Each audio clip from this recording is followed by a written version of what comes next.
Olá pessoal, sejam bem-vindos a mais um vídeo aqui do canal Plataforma Moretti. Neste canal são apresentados alguns assuntos referentes à engenharia agrícola. Meu nome é Gabriele, eu sou estudante da Universidade Federal do Paraná e hoje eu trago para vocês este vídeo referente ao processo de disponibilidade de água em solos com diferentes camadas e texturas. Então, falando um pouco sobre a importância da disponibilidade de água no solo, a água é extremamente importante para a manutenção da estrutura celular, para a fotossíntese, para o transporte de nutrientes. Então, é através da água que a planta consegue absorver os nutrientes que estão retidos ali nesse solo.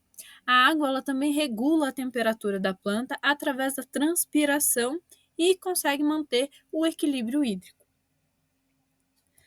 A disponibilidade de água no solo, ela varia de acordo com a infiltração. E a infiltração, ela depende da textura da camada superficial do solo. Então, se é um solo muito compactado ou com maior teor de argila, essa água, ela tende a ficar na superfície desse solo. Então, ela tende a ser propensa a alagamento.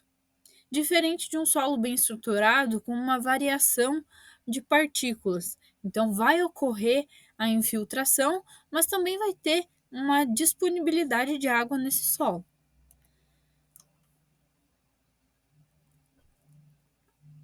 Aqui a gente tem as diferentes texturas do solo, a argila, silt, areia.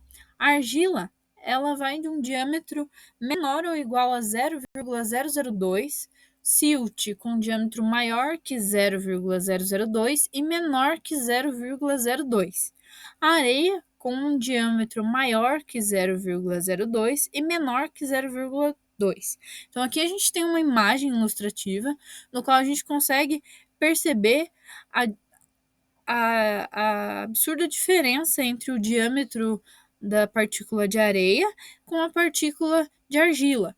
A partícula de areia ela tem uma menor retenção de água e, consequentemente, uma maior drenagem, diferente de um solo argiloso, que vai ter uma maior retenção de água e uma menor drenagem.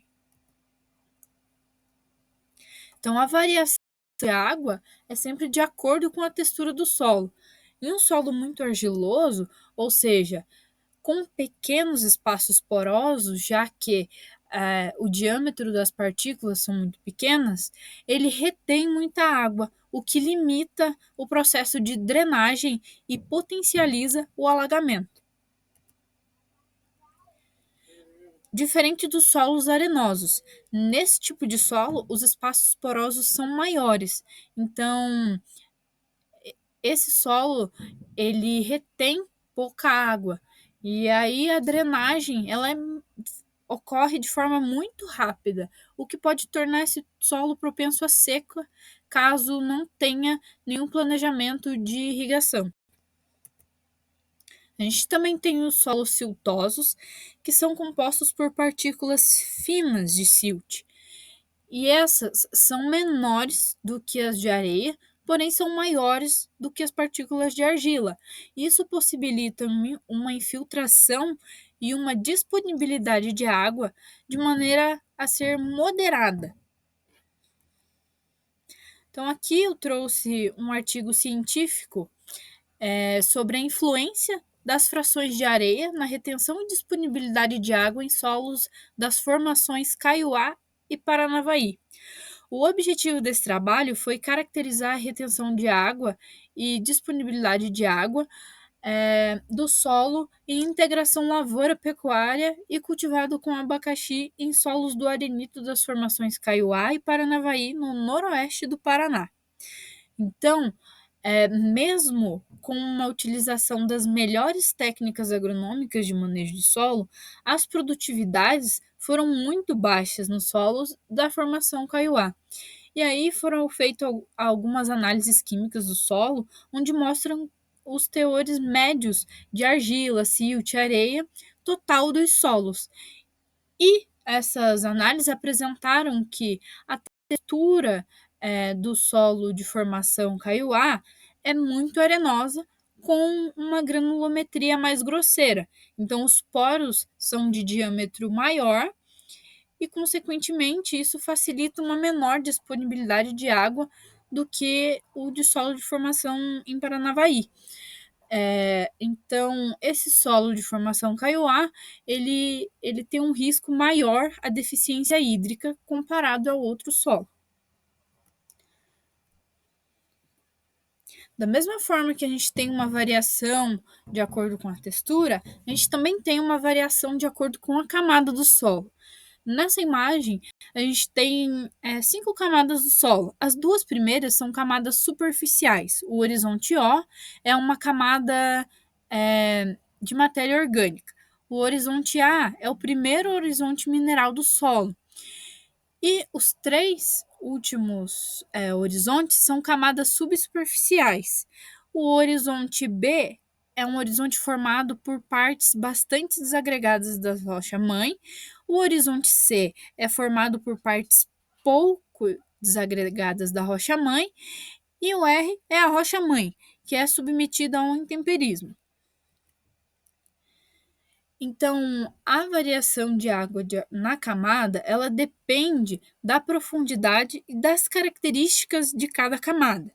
Então, das características físicas, como, por exemplo, a textura, que a gente já viu, ou a quantidade de matéria orgânica, entre alguns outros fatores.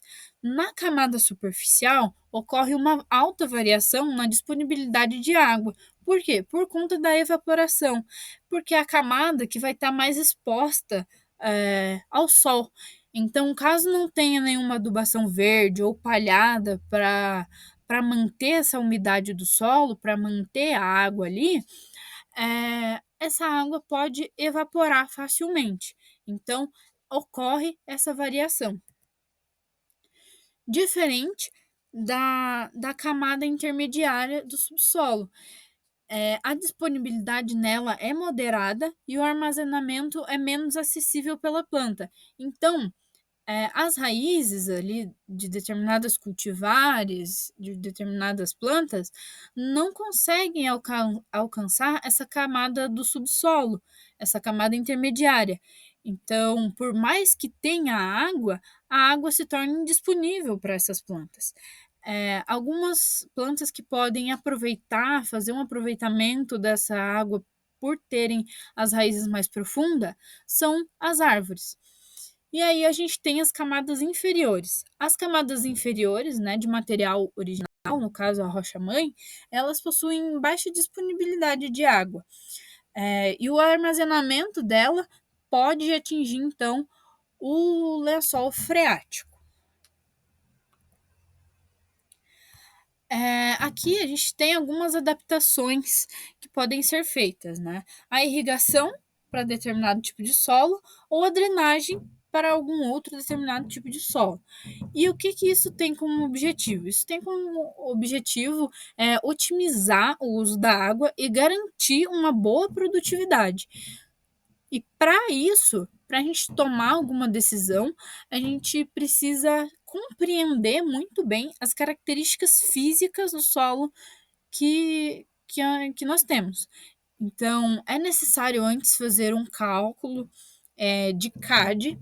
CAD é a capacidade de água disponível nesse solo, e de AD. AD é a água facilmente disponível nesse solo. Esses dois cálculos tem explicado aqui na plataforma já algo sobre, então vocês podem ver o vídeo. E a gente viu sobre as texturas, sobre as camadas, então a gente viu também que um solo arenoso ele drena a água muito rápido, então provavelmente a gente precisa entrar com com planejamento de irrigação, diferente de um solo muito argiloso que retém muita água em superfície, causando alagamento. Então, provavelmente seja necessário um processo de drenagem. Com isso, eu encerro a minha apresentação e muito obrigada pela atenção.